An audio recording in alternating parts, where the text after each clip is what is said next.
Cip Henry, Assalamualaikum, jumpa lagi. Waalaikumsalam, Pak Seno. Iya, Ya, saya sangat senang kalau Cip Henry lagi jelasin itu bahasanya gamblang, mudah dicerna, banyak analogi ya. Mudah-mudahan buat Sobat Seno juga gampang dipahami ya, Cip ya. iya, karena memang itu namanya literasi. Kalau lebih Literasi. mudah dipahami, lebih mudah dijalankan, kan gitu ya. Ya, kalau mau detail, mau lebih teknis, Cip Henry ini banyak sekali webinar-webinarnya. Boleh intip-intip IG-nya juga, aktif di Twitter juga, di LinkedIn juga, di YouTube juga, di TV juga, wah, di mana-mana. Iya, iya, Cip, iya. Ya, segmen satu kita ngobrol-ngobrol banyak nih tentang tiga hal yang saya ingat waktu itu ya, ya, mengenai cash flow management, lalu bagaimana dana emergensi dikelola sampai manajemen hutang. Cip, ya, ini kasih advice dong kita nih. Banyak sekali nih teman-teman saya, adik-adik saya, ponakan saya tanya tentang utang yang ditawarkan secara online, Cip. ya, Kan banyak sekali beritanya sekarang, bunganya gila-gilaan, caranya juga sadis gitu. Gimana pandangan Cip tentang hal ini? ya. Teman-teman sih sebenarnya ini merupakan, kalau saya kemarin baru cerita begini sama teman-teman di luar juga kebetulan banyak yang nanya hal yang sama. Ini sebenarnya pandemi kita ini lagi berubah, Pak Seno. Pandemi Nah, kita tuh kalau tahun lalu tuh betul pandeminya itu penyakit gitu ya, corona itu benar gitu ya. Cuma ada satu hal yang ternyata dimanfaatkan, mungkin orang nggak paham. nah, menarik nih. Terjadi habit. Habit itu apa? Begitu kita punya kekhawatiran, ketakutan untuk keluar, pemerintah juga membatasi kita beraktivitas. Karena penyakit ini kan sebenarnya ujungnya itu cuma satu, membatasi kerumunan. Kan itu ya, membatasi sosialisasi. Kan gitu ya. Nah, Betul. akhirnya mereka pindah tuh, Mas Yeno. Pindah dari sosialisasi yang fisik ketemu langsung menjadi digital. Gitu ya. Nah, lucunya sekarang semua pengelola digital itu mempertemukan antara satu platform dengan platform yang lain dengan yang namanya bahasa sensing tuh. Nah, sensing itu bisa bisa lucu begitu kita buka sebuah informasi. Contoh yang saya terakhir-akhir lagi nih dibikin lah, makan sehat. Saya lagi hobi makan sehat nih. Waduh. Makan sehat di Instagram contohnya ya. Itu tiba-tiba nggak lewat dari kurang lebih 1 jam, itu informasi tentang makan sehat itu muncul di Instagram, promo-promo apa. Nah, bayangkan kalau kita berkeluh kesah di dunia digital, karena kan tiap hari kan kita ngeliatin berita tuh, corona berapa, meninggal berapa, yang sakit berapa. Ya, stres deh. Iya, begitu lagi stres, tiba-tiba lewatlah sebuah pemikiran, aduh sebenarnya saya lagi butuh sesuatu. Nah, begitu lagi butuh sesuatu, kebutuhan kita tuh dimanjakan oleh iklan Ya, di betul. sosial media. Begitu iklan itu muncul, dimanjakan lagi dengan kemudahan bayar. Ya. Nah, cilakanya satu muncul penawaran kemudahan bayar, itu semua platform akan keluar tuh iklannya. Dan akhirnya kita membandingkan satu platform dengan platform yang lain. Nah, begitu membandingkan, oh ternyata ini murah dan mudah gitu. Akhirnya terpacu untuk berkeinginan, bukan berkebutuhan, berkeinginan untuk coba-coba. Nah, buat sobat-sobat sekalian, teman-teman sekalian, berhentilah mempunyai keinginan untuk berhutang pinjol kalau saya. Penting ya. Jadi buat teman-teman yang mempunyai usaha pinjaman online mungkin agak sedikit, wah ini kok si Chief Henry begini ya? Bukan, sebenarnya boleh-boleh aja. Cuman kalau untuk milenial, saran saya gitu ya, saran saya untuk milenial itu dihindari, benar-benar dihindari. Karena apa?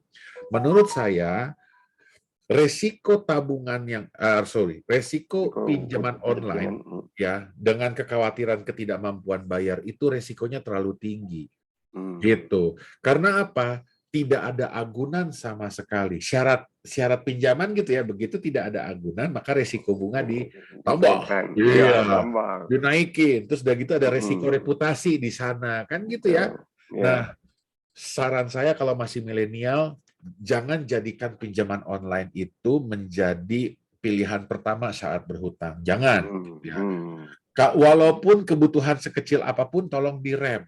Gitu ya.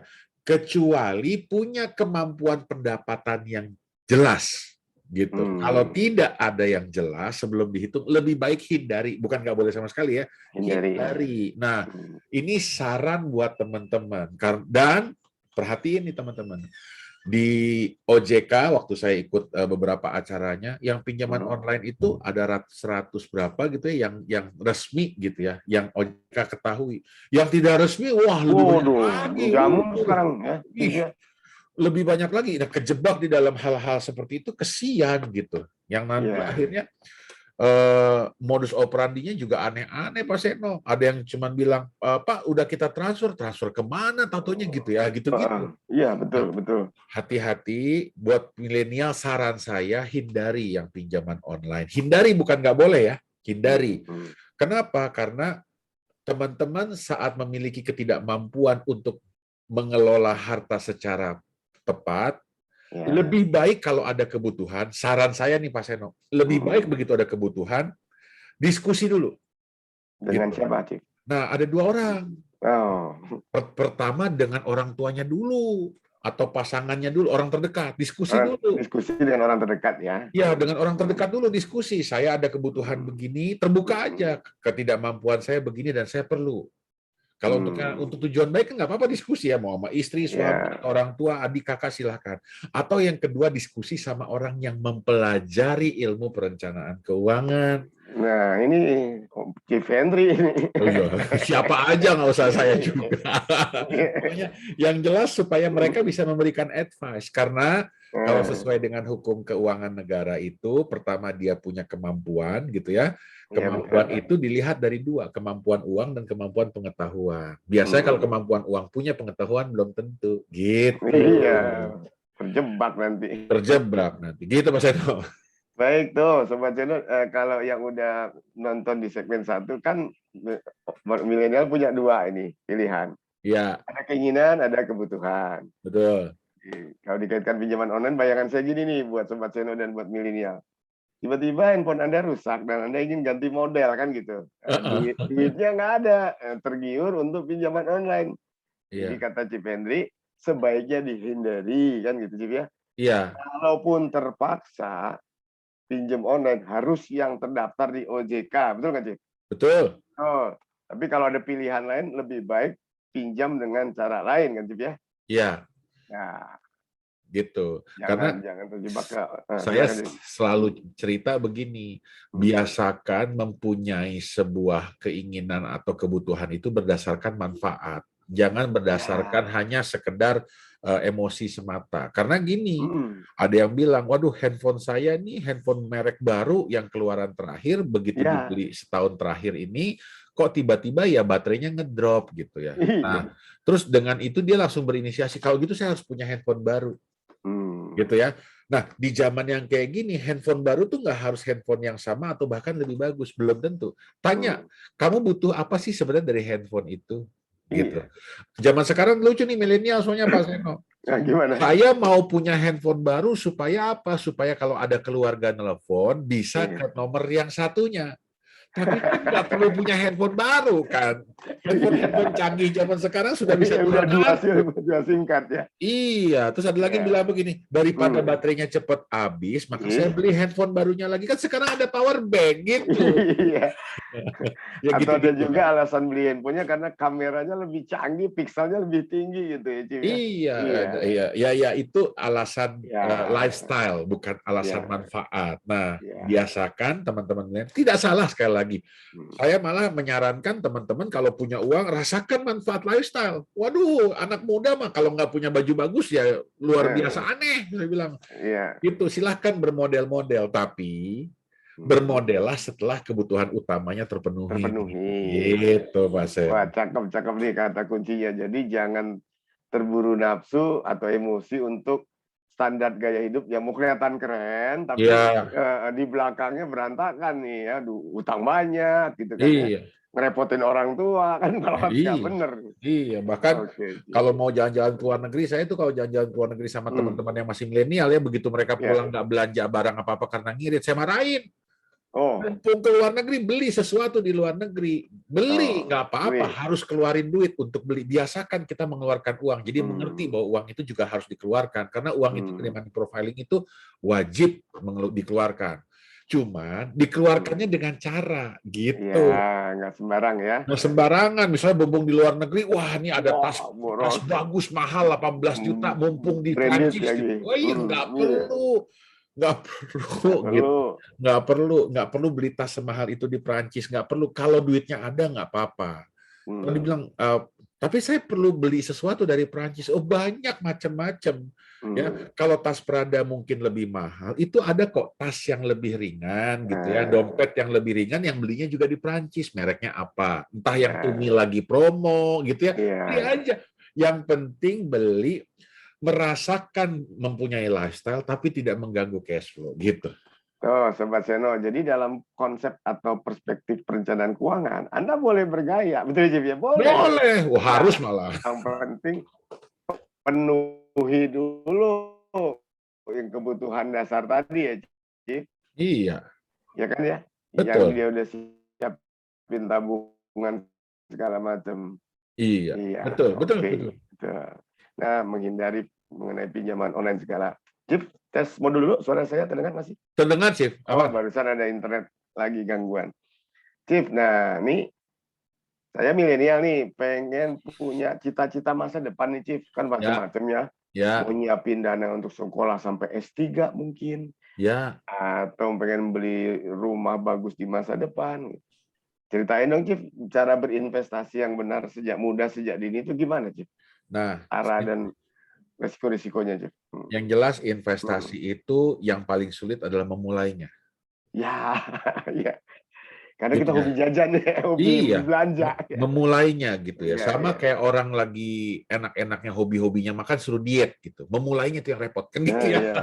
Iya, betul. Nah, investasi itu sama seperti kayak orang mau diet. Jadi memulainya itulah yang harus dibiasakan sebenarnya. Jadi kapan sih mulai berinvestasi? Jawabannya sejak kamu punya pendapatan. Jadi begitu kamu punya pendapatan. Yes. Pendapatan mandiri ya, secara mandiri ya. Apapun, balik lagi. Apapun. Warisan juga termasuk ya, begitu termasuk. Dapat warisan, harus sudah mulai berinvestasi ya. Harus dikasih orang tua duit, misalnya, ini Bapak kasih mulai 1 juta 1 bulan, ya tetap sudah harus. Berarti dia punya pendapatan. Termasuk dia beruntung dapat undian lotre itu, berarti dapat pendapatan kan? Iya, semua itu pendapatan, harus sudah mulai belajar berinvestasi. Nah, pertanyaannya tinggal kemana, kan saya masih muda gitu ya. Nah, iya nih. Nah, belajarlah sesuatu yang lebih sederhana terlebih dahulu gitu ya. Lebih sederhana, ikutilah transaksi-transaksi yang yang mudah, seperti contohnya mulailah masuk ke dunia emas yang tadi. Investasi dalam emas ya. Nah, emas ini kan tidak harus dijual beli, lebih long term, belinya dikit-dikit. Nah, kalau emasnya sudah punya, naik lagi, satu knop lagi, masuklah ke dunia reksadana. Chief, sebentar Chief, yang emas dulu biar jelas buat milenial. Ya. Emas yang disarankan Chief untuk buat investasi, yang mana? Emas yang jadi perhiasan atau emas yang kecil-kecil, emas batangan atau dua-duanya boleh? Chief? Kalau saya sih lebih prefer emas yang jangan emas perhiasan, karena harganya ada harga yang hilang. Ya? Beda. Iya, harga dijual lagi ya beda ya. Beda, ada harga yang hilang. Emas itu benar-benar emas batangan. Emas batangan ya. Sekarang ada yang saya bilang tadi di segmen 1, ada satuan yang kecil-kecil. Iya, ada. Ya, 0,1 sudah ada. Iya. Tentunya harganya akan semakin tidak bagus ya kalau semakin kecil. Tapi nggak apa-apa, untuk memulai itu sesuatu yang baik. Oh, bagus ya. Oke. Nah, karena Mas boleh Mas ya. Mas, naik ke reksadana. Gitu ya. Satu lagi, kedua ke reksadana. Reksadana, mulailah masuk ke reksadana. Jangan yang aman-aman aja reksadananya. Mumpung masih muda, cari reksadana yang punya harga itu lebih fluktuatif. Jangan cuma fixed income gitu ya. Yang volatility-nya agak lumayan. Karena kalau main saham agak sedikit berat mungkin. Ya. Kalau reksadana kan dia sistemnya kan kontrak investasi kolektif. Jadi walaupun dia turun lebih tidak setajam saham gitu ya. Reksadana saham bolehlah tuh dicoba di sana. Nah, nanti kalau sudah terbiasa baru masuk ke saham.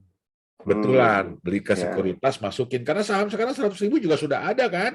Iya. Bahkan ngapain punya pinjaman online? Sekarang ada aplikasi buat untuk belajar investasi kok ada. Tiap hari dia bisa ngikutin gitu untuk belajar. Nah, kenapa semakin muda diwajibkan untuk semakin cepat memulai belajar berinvestasi? Karena kita masih diberikan kemampuan, tenaga masih sangat panjang apabila terjadi resiko.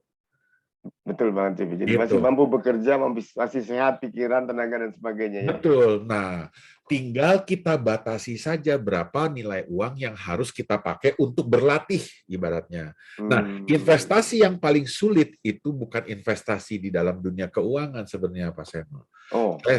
Saya selalu bilang sama teman-teman, investasi yang sulit adalah investasi mempelajari investasi keuangan.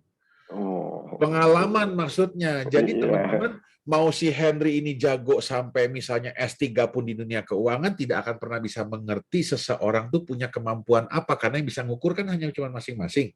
Iya, iya. Yang kita cuma bisa bantu hanya rekomendasi sama cari pagar-pagar nih. Hmm. Nah, yang saya biasa sering sarankan sama teman-teman milenial, yuk ambil dari kami-kami ini yang mengerti ilmu bagaimana caranya mempunyai keberanian dan kemampuan melihat pasar. Hmm. Gitu. Kayak saya nih mungkin bukan orang saham, saya sendiri masih ngikutin teman saya yang orang perencana keuangan yang ngelihat saham. Karena apa? Karena dia lebih Oh, sensitif kan ngelihat itu. iya, Tapi iya, untuk iya. membeli kan tergantung keputusan saya. Gitu ya. Iya, betul, betul. Nah, teman-teman, investasi yang paling sulit adalah memiliki kemampuan dan pengalaman itu. Nanti kalau pengalaman dan kemampuan itu setelah 2 tahun ada, wah, itu Udah, nggak pernah disuruh lagi. Wah, masuk aja deh pokoknya. udah instingnya udah tajam juga ya. Iya, karena di dalam dunia keuangan, ingat lagi sekali lagi, bahwa investasi itu tidak yang dilihat bukanlah keuntungan atau kerugian satu barang, Ya. ya, tapi adalah keuntungan atau kerugian sebuah portofolio. Hmm. Itu yang teman-teman milenial belum tahu. Nanti kalau sudah umur 30 baru mengerti, oh itu tuh Oh, maksudnya, gitu. jadi itu Sobat Seno dengerin dulu ya dari Cip Ya, Henry tadi. Mengapa disarankan bertahap dari emas, terus bolehlah kemudian masuk ke reksadana, reksadana ya, ya. Terus reksadana juga boleh yang udah agak fluktuatif reksadana saham.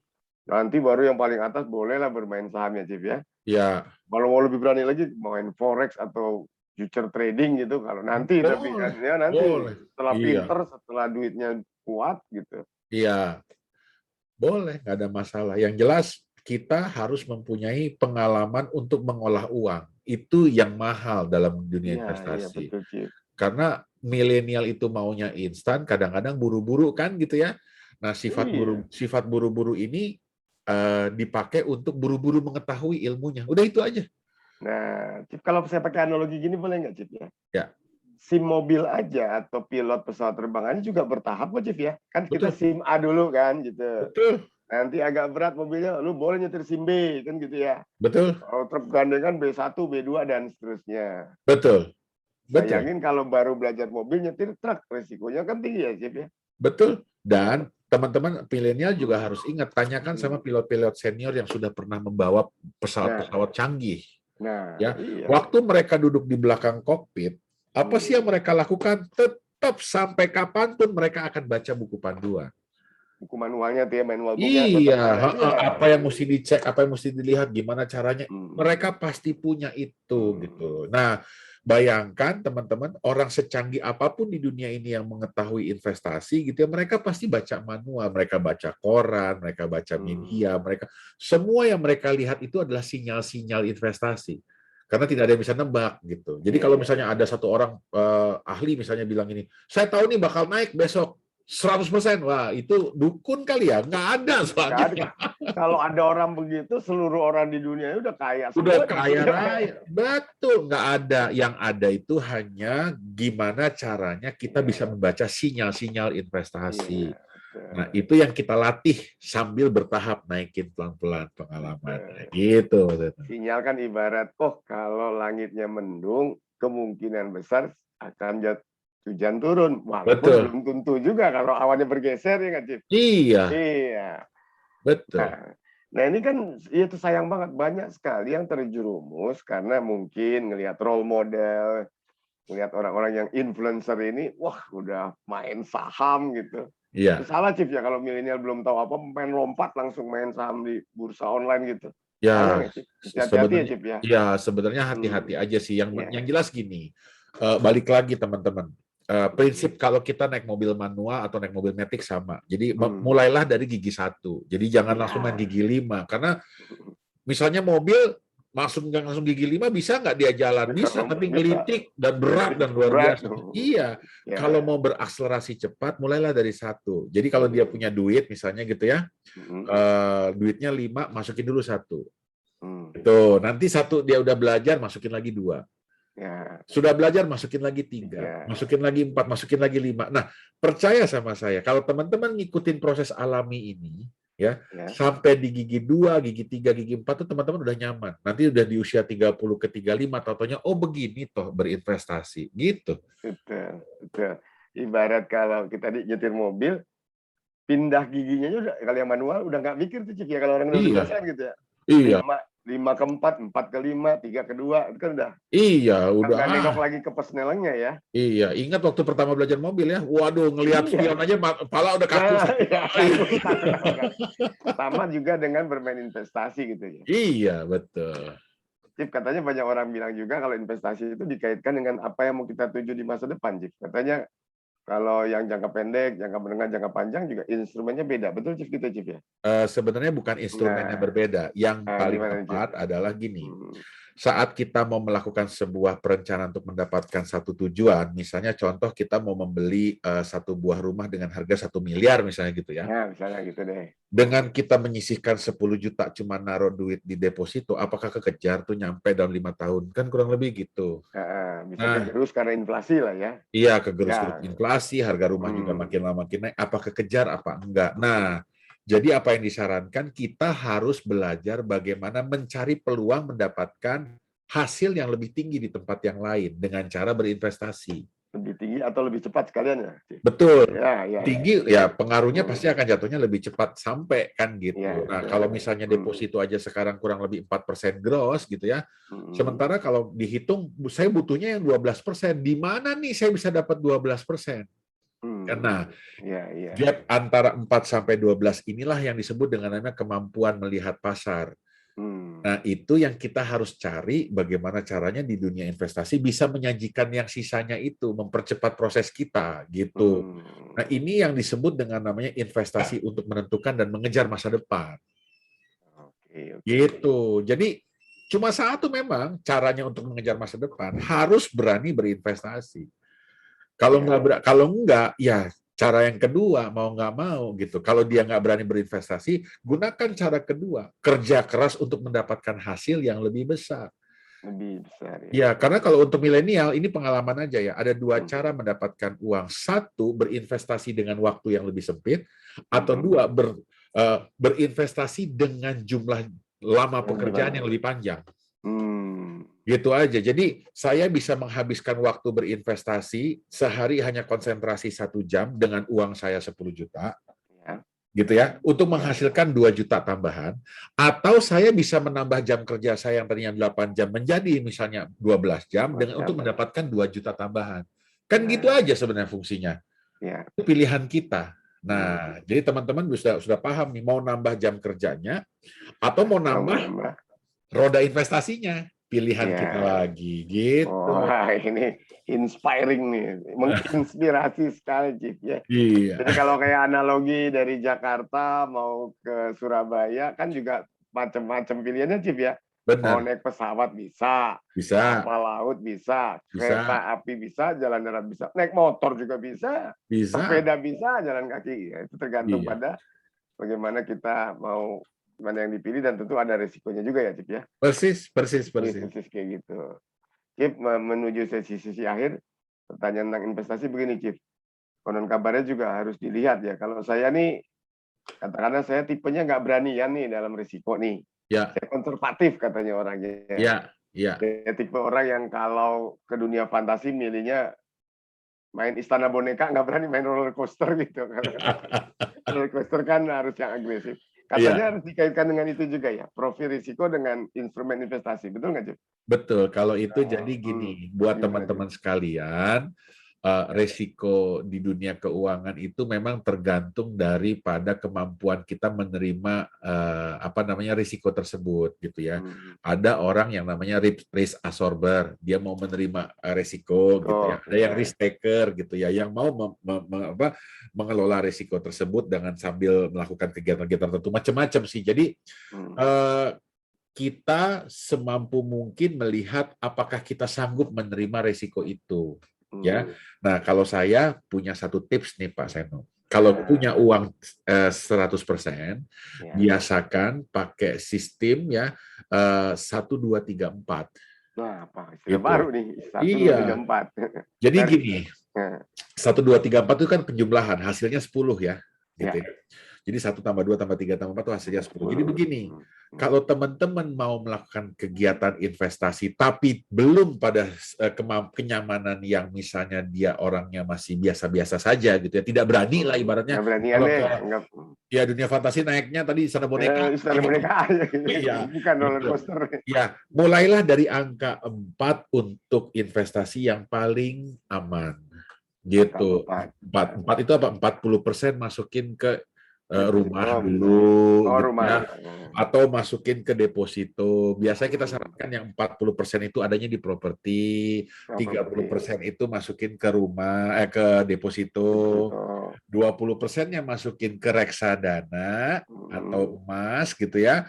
Yang 10%-nya masukin ke saham. Karena nggak boleh, harus saham itu harus tetap ada. Oh, kenapa, Chief? Karena itu yang bisa mengakselerasi uang. Ya, betul ya. Gitu ya. Punya potensi returnnya yang paling tinggi di antara yang tadi disebut. Itu betul. Ya, apalagi kalau mau belajar lebih detail. Ya. Sahamnya harga saham itu mempunyai potongan biaya pajak yang paling kecil kan gitu.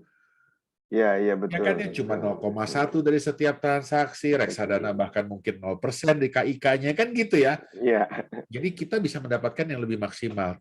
Nah, begitu nanti dia sudah paham 2-3 tahun, mulailah dari angka 3.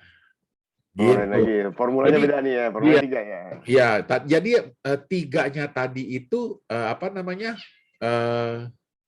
Tadi pertama deposito gitu ya. Tadi kan properti, deposito, reksadana, saham 4, 3, Ya, 2, 1. nah sekarang berarti 3-nya dinaiki. Jadi rumahnya sekarang 3 gitu ya. ya. Depositonya pokoknya prioritasnya sekarang jadi deposito duluan. Oh, deposito duluan ya. Nah, habis itu baru masukin ke mana? Reksadana. Ke reksadana. Nah, habis itu sahamnya dinaikin lagi. Nah, propertinya kan tadi sudah di atas. Iya. Ya kan ya. Nah, yang properti ini tidak usah dipikirkan lagi, biarkan saja dia berjalan terus gitu. Jadi sekarang 40% masukinlah ke deposito, 30%-nya masukin ke reksadana, 20%-nya saham, sisanya untuk menambah proteksi apabila terjadi resiko gitu. Nanti kalau dia punya kemampuan lagi, mulai lagi yang tadi 20% reksadanya naikin lagi ke atas. Duit barunya 40%-nya untuk reksadana gitu, 30%-nya untuk saham, sisanya masukin lagi ke dalam proteksi untuk kalau ada resiko gitu aja. Oke, jadi bertahap ya, nggak nggak lompat langsung kan. Jangan. Kesalahan banyak orang gini, karena nafsu, karena ingin instan, udah deh saya coba spekulasi semuanya saya tempatkan di saham. Itu jelas salah besar ya, Chief ya. Oh, nggak boleh. Jadi saya selalu bilang sama teman-teman, walaupun kalian punya kemampuan mengelola uang di saham karena uangnya banyak, tapi kalau 100% masuk saham itu juga tidak tepat. Betul. Karena itu sama aja melakukan. Jadi gini, ada bahasa pepatah yang aku bikin, Pak Seno. Tidak akan ada orang miskin di dunia ini karena kebanyakan portofolio investasi. Tapi orang bisa jatuh miskin karena hanya punya satu portofolio dalam investasi. Gitu. Cakep. Wah, itu di Sobat Seno boleh tuh dijadiin status WA ya. Iya, boleh. Soalnya Chief Henry ini jago dalam permainan kata. Lihat aja di IG-nya. Luar biasa tuh. Jadi Sobat Seno supaya nggak salah pengertian, kami berdua tidak melarang teman-teman atau Sobat Seno bermain saham, enggak. Enggak, boleh, harus malah. Ada waktunya, belajar dulu, penuhi dulu yang lebih bawah dulu, baru mantap. Iya, karena dan bermain saham juga harus dengan uang yang nganggur ya, Chief. Jangan main saham pakai uang pinjaman, lebih parah lagi tuh ya, Chief. Jangan investasi pakai uang pinjam yang luar biasa. Jadi gini, bahasanya Pak Seno, analoginya buat teman-teman milenial ya cara berpikirnya. Kalau saya punya uang 1 miliar, terus saya mau beli kripto dengan harga uang 50 juta, boleh nggak? Nggak ada yang larang. Ngarang ya. Kan 50 juta dari 1 miliar boleh. Jangan nanya Pak Henry kalau gitu, Chief Henry kalau ditanya. Merem itu ya. Merem aja. Chief Henry, saya dari yang 1 miliar, 50 juta saya mau beliin saham yang saya nggak kenal, boleh nggak? Ntar bakal rugi. Ya terserah buat belajar kok. Cuman, kalau pertanyaannya sekarang dibalik. Chief Henry, sekarang saya hanya punya 50 juta. Hanya punya 50 juta. Dan 50 juta itu saya pakai buat beli kripto. Wah, itu nggak boleh. Aduh, bahaya. Iya, betul. Gitu. Jadi, nggak boleh. Yang penting teman-teman ingat aja pesan yang tadi. Pokoknya tidak akan ada orang miskin karena kebanyakan dalam satu portfolio itu banyak investasinya jenisnya, Iya. gitu ya. Jadi satu portonya dia uang 1 miliar tuh ada beragam tuh jenis investasinya di dalamnya. Itu nggak akan jadi miskin. Tapi orang bisa jadi miskin karena dalam portofolionya hanya ada satu investasi, gitu. Jadi kalau dia beli saham aja atau deposito aja yang paling aman ditaruh di situ, bisa jadi miskin. Karena apa? Ketinggalan dengan inflasi. Gitu. Betul, iya, iya. Jadi Sobat Seno, apalagi sekarang pandemi kan deposito paling tinggi berapa sih, Cip? 2,75, 3% ya, Cip Iya, ya? netnya paling 2, sekian. Dua Iya. sekian dikurangi Iya. pajak bunga deposito, inflasi mungkin bisa 3-4%-an ya. Iya. Jadi secara real nilai uang kita menurun. Betul. Jadi Tapi nilai Sobat, value iya, uangnya nggak ada. Ntar iya, kan kasihan gitu. ya, Sobat Seno jangan salah pengertian juga nih. Sekali lagi bukan juga deposito nggak boleh, tapi ditempatkan dengan tujuan yang pas dan benar tadi. Misalnya untuk emergency fund. Betul ya, Cip ya? Boleh dong. Boleh, karena yang harus dipelajari oleh milenial nanti pada fase berikutnya. Kan ini fase senang-senang nih kita ngobrolnya nih, gitu ya. Iya dong, ya. Yang fase berikutnya adalah mengerti fungsi produk. Gitu. Nah, ini bisa jadi temuan sesi-sesi berikutnya. Iya, itu yang namanya profiling di duit. Karena setiap Eh, produk di dunia ini diciptakan ada maksudnya. Ada Oke. sifatnya yang bisa merubah uang kita. Nah, itu yang harus dipahami. Nggak banyak Nah, orang tahu, gitu. Cip, supaya Sobat Seno nggak penasaran nih, Ya, kalau ya. ada viewers atau Sobat Seno yang penasaran ingin belajar lebih jauh, lebih dalam mengenai hal-hal tadi, Cip dalam waktu dekat ada event apa, Cip? Yang jelas, Boleh deh Cip ceritain sini sekalian. ya, yang jelas saya tuh setiap bulan Pak Seno, teman-teman Hmm. sekalian itu menyelenggarakan 3 hal gitu ya. Hmm. Yang pertama pendidikan gratis di Instagram, dia tinggal Oh, di follow aja gitu ya.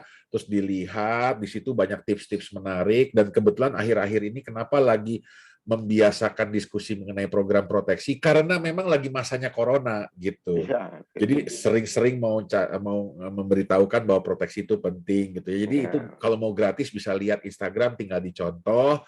Kalau mau gratis juga bersahabat dengan saya tinggal nge-DM saya kita diskusi. Itu juga gratis selama waktunya ada saya akan jawab Nah, gitu ya. sebutin Cip, IG-nya apa, Cip? IG-nya. IG-nya tuh @Henry HENRY ya _Januar gitu.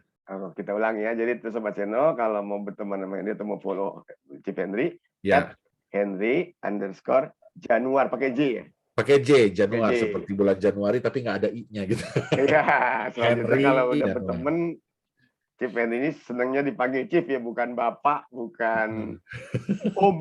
Cip Iya, Henry. iya. Itu Oke, biasa. jadi Bahasa bahasa ininya promosinya itu. bahasa promosi ya kalau di kantor Mak Seno, Coach Seno, Coach Seno. Coach Aduh, Seno, ketemu. iya. Jadi itu yang pertama gitu ya. IG Live bisa, Nah, dari IG Live yang dari IG Live, pertama. pokoknya di IG itu ada banyak, ada macam-macam, ada IG Live dan lain-lainnya. Yang kedua, Ya. teman-teman bisa dapatkan, saya kebetulan sering sebulan sekali itu menyelenggarakan kelas financial planning untuk pemula. Nah, tuh dengerin Sobat Gitu Seno. ya. Itu Gimana caranya tuh? mempunyai gelar kompetensi gitu. Nah, semua informasinya ada di Instagram kok. Nanti bisa dilihat jadwalnya apa, ininya kapan gitu-gitu ya. Nah, dan gelar kompetensinya itu juga bisa didapatkan oleh mereka dengan tambahan gelar di belakang nama gitu. Oh, apa Boleh. tuh Cip? Gelarnya apa Cip? Boleh tahu Associate nggak? Wealth Planner namanya. FVP ya. AWP. AWP, Associate Wealth Planner. Ya, Associate Wealth Planner. Jadi nanti dia akan diajarkan kemampuan mengelola yang kayak tadi kita ngomong nih. Iya, iya, iya. Komplit deh tuh sampai perencanaan anggaran. Nah, atau ada juga yang Pak Seno mungkin tahu ya kemampuan saya. Saya belajar namanya pelestarian harta. Pelestarian harta. Nah, pelestarian harta itu belajar mulai dari bagaimana uang itu dikreasi sampai uang nanti didistribusi. Komplit tuh. Gitu. Nah, itu 3 pelajaran yang saya selenggarakan setiap bulan. Ya, jadi teman-teman kalau mau ikut bisa nanti pelaksanaan secara virtual ya karena musim pandemi gini ya, Jip ya. Ya, virtual. Selama ini sudah 2 tahun kita virtual dan kebetulan aplikasinya juga diajarkan via virtual. Nah, dapat aplikasi juga gitu sama gitu. Keren ya. jadinya. Oh, nah, silakan tuh Sobat Seno. Jadi nggak ada salahnya juga ikut belajar sama Cip Henry. Dari yang gampang dulu aja deh ya, Cip ya. Iya, dari Coba yang intip-intip IG-nya live. Karena kemarin 2-3 hari lalu Cip baru aja show juga di IG live mengenai legacy ya kalau nggak salah, warisan ya, Cip? Iya betul, kita bilang gimana apa harta itu Harta itu. ya kalau mau dilestarikan tuh penting untuk dibikin sebuah rencana gitu. Oh, jadi silakan. Nah, paling dekat kapan nih ada IG Live lagi, Cip? Ya, Sobat Seno.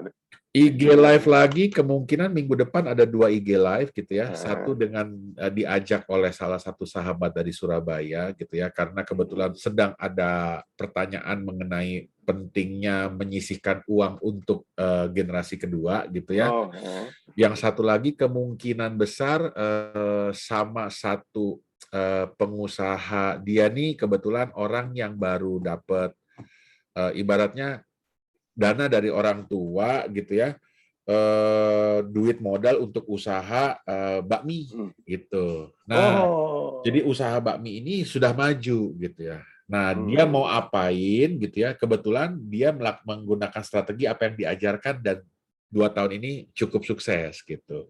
Nah, besok itu Hmm. kita mau diskusi ringan untuk ngebagi apa sih yang waktu itu aku sarankan yang dia jalankan gitu. Oh, jadi dari konsep teori sekarang udah dipraktekkan dan berhasil ya, Cip? Dan kebetulan berhasil, dia pakai konsep-konsepnya tadi, sekian persen diapain, Hmm. sekian persen Oh. diapain.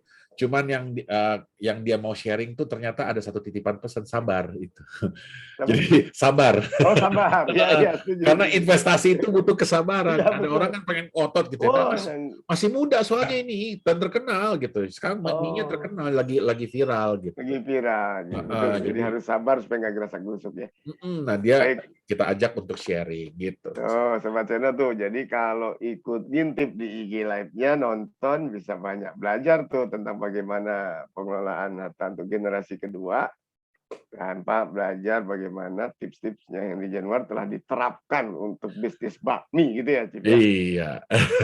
Jadi sekali lagi silakan follow @Henry pakai Y ya, Cip ya. Iya, HNRY. HNRI underscore Januar pakai J bukan Y ya, Januar dari Januari. Betul. Nah, dan pasti setiap siapapun yang follow pasti di follow back lah sama Cip Henry ya. Ya, yang penting saya diizinkan untuk follow balik, di DM aja saya pasti follow balik. Oh, Karena kalau dia nggak DM dia saya di takutnya, lock iya in. nanti yang suka nge-add itu ada orang-orang yang nggak jelas, saya juga, aduh, tau-taunya memfollow dokter-dokter aneh kan, jadi nggak mau. Iya betul. Sekarang mesti hati-hati ya. Belum banyak akun Hati. palsu lagi ya. Iya, banyak, soalnya saya sudah follow, kemarin saya lihat Iya, ini postingan apa, kok saya perasaan nggak pernah komen asal follow-follow balik. iya, baik. Baik. Chief, ini sesi akhir. Ya, Ada pesan mungkin Chief buat milenial sebagai penutup sesi kita? Silakan ya. Chief. Buat teman-teman yang punya jiwa muda, nggak usah takut salah untuk melakukan keputusan dalam keuangan. Silahkan gitu ya. Ya. Yang kita harus belajar adalah wisdom dalam keuangan gitu ya. Saya juga waktu masih muda belum punya wisdom itu kok. Tenang aja, nggak ada yang salah di bidang apapun gitu ya. Yang jelas pesan saya jangan berhenti belajar, mencari informasi yang benar gitu. Karena salah satu kunci sukses adalah dengan kita belajar. Hanya itu aja sih Pak. Nah, luar biasa. Kalau dari saya Sobat Seno, ya udah nggak apa-apa. Sekarang fokus aja Anda yang bekerja untuk uang. Belajar pelan-pelan dari ilmu-ilmunya Chief Henry kita curi, kita ambil, kita terapkan. Jadilah pada akhirnya uang yang bekerja untuk kita ya Chief ya. Ya, Mudah-mudahan. betul. Chief, atas nama manajemen Kanal Rumah kita, produser juga, terima kasih banyak loh Chief. Terima kasih sama-sama. Saya haru loh orang yang sesibuk Chief masih mau luangkan waktu. Ya, terima Dan kalau ada kasih. kesempatan lain, Cip, nggak sungkan juga dong kita undang lagi dengan topik yang berbeda. Silakan. Dengan senang hati. Dengan senang hati. Nah, ini semangat. Baik, Assalamualaikum, Cip. Semoga kita sehat Waalaikumsalam. semua ya. Terima kasih Pak Seno, teman-teman.